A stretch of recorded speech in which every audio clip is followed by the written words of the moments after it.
Hello WhatsApp guys, welcome to my video. অনেকদিন ব্যস্ততার জন্য ভিডিও দিতে পারিনি। অবশ্য ভিডিও না দেওয়ার একটা কারণও ছিল, কারণ এক্সাম চলতেছিল। নাও এক্সাম ইজ ফাইনালি ওভার। আমি ভিডিও বানাচ্ছি, তোমাদের অনেক দিন অপেক্ষা করিয়েছি, আর অপেক্ষা করাবো না।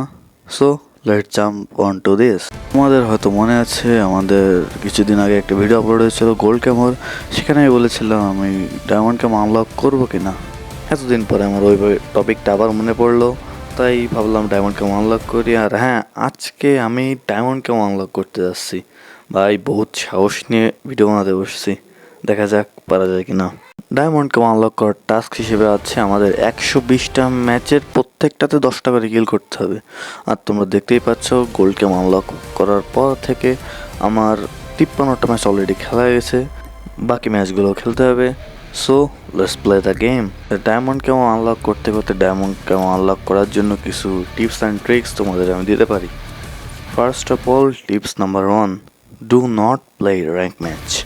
তোমরা যদি খেয়াল করে দেখো, তোমরা নোটিস করবা তোমরা নর্মাল মাল্টিপ্লেয়ার ম্যাচের থেকে র্যাঙ্ক ম্যাচে তুলনামূলকভাবে কম কিল পাও, এবং তোমাদের জেতার সম্ভাবনাও তুলনামূলকভাবে কম থাকে র্যাঙ্ক ম্যাচগুলোয়। অন্যদিকে তুমি যদি র্যাঙ্ক ম্যাচ একের পর এক জিততে থাকো, তাহলে তোমার র্যাঙ্কও আস্তে আস্তে বাড়তে থাকবে, আর তোমার লবি আস্তে আস্তে হার্ডও হতে থাকবে। কিন্তু তুমি যদি আমার মতন প্লেয়ার হও যে সময় র্যাঙ্ক ম্যাচ খেলে, তার জন্য একটি ভালো চয়েস ডায়মন্ড কেমন আনলক করার জন্য যে আমি মাল্টিপ্লেয়ার ম্যাচ খেলবো। মাল্টিপ্লেয়ার ম্যাচ খেললে তোমার অধিকাংশ সময় ম্যাচের ভিতর বট পড়ার সম্ভাবনা থাকে। সো 10টা কিল করা তোমাদের জন্য খুবই ইজি হয়ে যাবে তার জন্য। তাই মাল্টিপ্লেয়ার ম্যাচ খেলা খুবই একটা ভালো চয়েস। টিপস নাম্বার 2, সিলেক্ট এ ম্যাপ। ডায়মন্ড কেমন আনলক করার পথে কিন্তু আমাদের মেইন গোল ম্যাচে 10টা কিল করা। সেজন্য তোমরা যদি একটি ম্যাপ সিলেক্ট করে নাও, যেমন ক্রস ফায়ার সিলেক্ট করতে পারো, আনকিয়ার্ড সিলেক্ট করতে পারো। এর ফলে কী হবে, তোমাদের আর দ্বিধাদ্বন্দ্বটা থাকবে না যে আমরা কোথায় যাবো, কীভাবে এনিমিদের মারবো, কীভাবে 10টা কিল করবো। এই নিয়ে তোমাদের কোনো সন্দেহ থাকবে না। তোমরা একটা সিলেক্টেড জায়গায় যাবা আর 10টা কিল করে ফেলবা সহজেই। সো একটা ম্যাপ সিলেক্ট করে নেওয়া খুবই ইম্পর্টেন্ট ভূমিকা পালন করে ডায়মন্ড কেমন পথে। So make sure to select a map. Number 3, try not to use free for all. তোমরা যদি কোনো ডায়মন্ড কেমন আনলকের টিউটোরিয়াল দেখো, তোমরা দেখতে পাবা তারা বলে যে ফ্রি ফর অল ট্রাই করতে, কারণ ফ্রি ফর অল তাড়াতাড়ি শেষ হয়ে যায়। কিন্তু আমার মনে হয় না এটা ঠিক, কারণ ফ্রি ফর অলে সবাই সবার মতন কিল করে।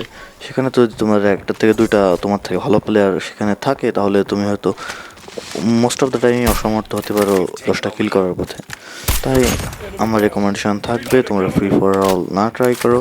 তোমরা চাইলে টিম ডেথ ম্যাচ ট্রাই করতে পারো, ওটাও তাড়াতাড়ি শেষ হয়। সুতরাং ফ্রি ফর অল না ট্রাই করাই মনে হয় আমার জন্য ভালো।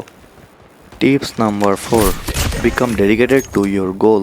আমরা অনেক সময় যাই যে স্নাইপার আমার কাছে আছে, আমি গিয়ে ডাইরেক্ট রাশ করি, আমার কোনো কিছু ভাবার দরকার নেই। কিন্তু না, এখানে আমাদের ডায়মন্ড কেমন আনলক করতে হবে।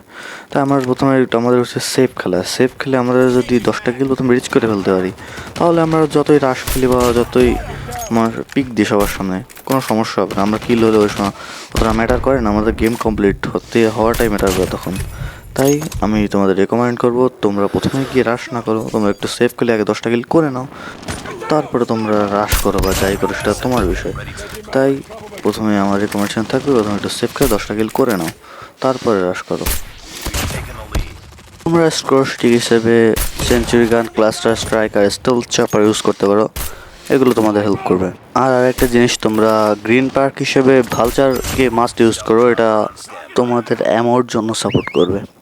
সো ডায়মন্ড কেমন আনলক করার পথে আমরা 100টা ম্যাচ খেলে ফেলছি, এবার আর 20টা ম্যাচ বাকি, সো পূরণ করা যাক।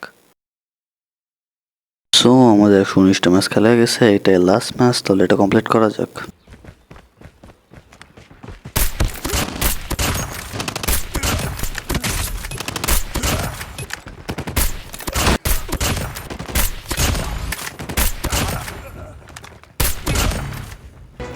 সো উই আর ডান, আমাদের 10টা কিল করাও কমপ্লিট এবং আমাদের 120টা হয়ে গেছে। আর ভাই, this is the diamond camo bro. ভাই এর উপরে কিচ্ছু নাই।